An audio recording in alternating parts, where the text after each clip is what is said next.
एक मोठी बातमी समोर येते। बीडच्या तलवाडा फाटा परिसरामध्ये ओबीसी आंदोलक आक्रमक झालेले आहेत। महामार्गावर टायर पेटवत रस्ता अडवण्यात आलेला आहे। धुळे सोलापूर महामार्ग देखील अडवण्यात आलेला आहे। ओबीसी आरक्षणाला धक्का लावू नये या मागणीसाठी आता सुरू असलेल्या आंदोलनाने हे तीव्र स्वरूप आता घेतलेला आहे आणि या सोलापूर धुळे महामार्गावरती टायर पेटवण्यात आलेले आहेत। रास्ता रोको करण्यात आलेला आहे। यावेळी जोरदार घोषणाबाजी सुद्धा करण्यात आलेली आहे। रास्ता रोको करण्यात आल्याने वाहनांच्या लांबच लांब रांगा या ठिकाणी लागल्या असल्याचं बघायला मिळतंय। ही साम टीव्हीची एक्सक्लुसिव्ह दृश्य आपण पाहतोय। तलवाडा फाटा या परिसरामध्ये हे आंदोलन आता केलं जाते।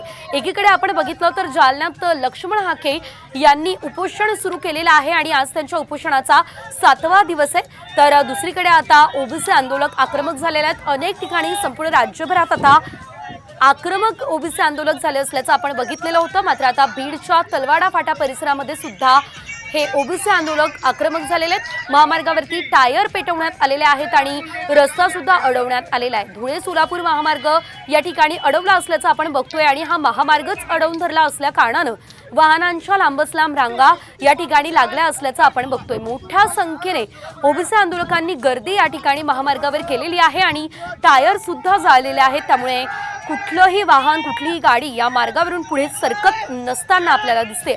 ओबीसी आरक्षणाला धक्का लावू नये असं देखील यावेळेस ओबीसी आंदोलकांचं म्हणणं आहे। खरं तर हीच मुख्य मागणी आहे, कारण एकीकडे मनोज जरांगे पाटील हे मराठा आरक्षणावरती ठाम आहेत आणि ओबीसी मधून मराठा आरक्षण हवं अशी मागणी मनोज जरांगे यांनी केली आहे। तर दुसरीकडे आता ओबीसींच्या आरक्षणाला कुठलाही धक्का लावू नका ही मागणी या सर्व ओबीसी आंदोलकांची आहे आणि या मागणीसाठीच आता हे आंदोलन सुरू आहे आणि या आंदोलनाने आता तीव्र रूप धारण केलेलं आहे। अधिकची अपडेट घेऊयात आमचे प्रतिनिधी माधव सावरगावे यांच्याकडून। माधव, आपण बघतोय हा रस्ता जो आहे पूर्ण ब्लॉक झालेला आहे, नेमकी काय परिस्थिती आहे त्या ठिकाणची, सविस्तर अपडेट। शेजल, जालना जिल्ह्यातील वडीगोद्री या ठिकाणी ओबीसी बांधवाच्या वतीनं उपोषण सुरू आहे आणि त्या उपोषणाचा आज 7वा दिवस आहे आणि अशा स्थितीमध्ये सरकार दखल घेत नाही याचा संताप आता ठिकठिकाणी व्यक्त केला जातोय। ओबीसी बांधवाच्या वतीनं जालना आणि बीड या 2 ठिकाणी तीव्र आंदोलन करण्यात येत असल्याचं दिसून येत आहे। तू आता सांगितल्याप्रमाणे बीड जिल्ह्यामध्ये हे आंदोलन सुरू झालेलं आहे। काल वडीगोद्री फाट्याजवळ झालं होतं, आता तलवाडा फाट्यावर हे आंदोलन करण्यात येत आहे। धुळे सोलापूर महामार्गानजीकचं हे आंदोलन आहे। रास्ता रोको केलेला आहे आणि तो सरकारच्या समोर संताप व्यक्त करण्याचा प्रयत्न सुरू आहे आणि या आंदोलनाची तीव्रता पुढच्या काळात अधिक वाढू शकते असं चित्र दिसतं आहे। बीड जिल्हा आणि त्याचबरोबर गेवराई तालुक्यातल्या मोठ्या संख्येनं ओबीसी बांधव या आंदोलनाला पाठिंबा देत आहेत, वडीगोद्रीला तर येत आहेत। शिवाय त्या धुळे सोलापूर महामार्गावर जिथून संभाजीनगर असेल, जालना, वडीगोद्री, गेवराई, बीड या परिसरामध्ये रास्ता रोको करून आपला निषेध व्यक्त करताना दिसत आहेत। निश्चितच। मात्र माधव, या आंदोलकांची मुख्य भूमिका नेमकी आता पुढे काय असणार आहे, त्यांचं म्हणणं नेमकं काय आहे, काही प्रतिक्रिया तुमच्यापर्यंत पोहोचली आहे का?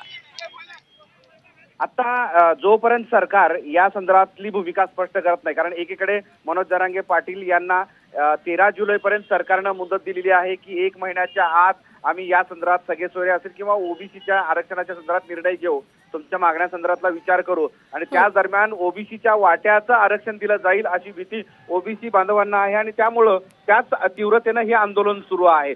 सरकार जोपर्यंत भूमिका स्पष्ट करत नाही, कारण एकीकडे असं सांगितलं जातंय की ओबीसीच्या आरक्षणाला धक्का न लावता मराठ्यांना न्याय दिला जाईल। मग मराठ्यांना कुठल्या पद्धतीने न्याय दिला जाईल? सगळे सोयरेचा निर्णय सरकार पातळीवर झाला तर त्याची अंमलबजावणी जर झाली तर ते ओबीसीच्या स्टाटातलं असेल आरक्षण आणि त्यामुळं ओबीसीच्या आरक्षणाला धक्का लागणारच अशा पद्धतीनं ती भूमिका ओबीसी बांधव मांडत आहेत आणि अशा स्थितीमध्ये सरकारच्या वतीनं अद्यापर्यंत या आरक्षणाच्या संदर्भात सगळे सोयरे। निश्चितच माधव, धन्यवाद दिलेल्या या सर्व अपडेटसाठी। तर आपण बघतोय आंदोलकांनी धुळे सोलापूर महामार्ग हा अडवून धरलेला आहे आणि त्या ठिकाणची आपण दृश्य पाहतोय। संपूर्ण गोंधळाची परिस्थिती आपल्याला या ठिकाणी बघायला मिळते।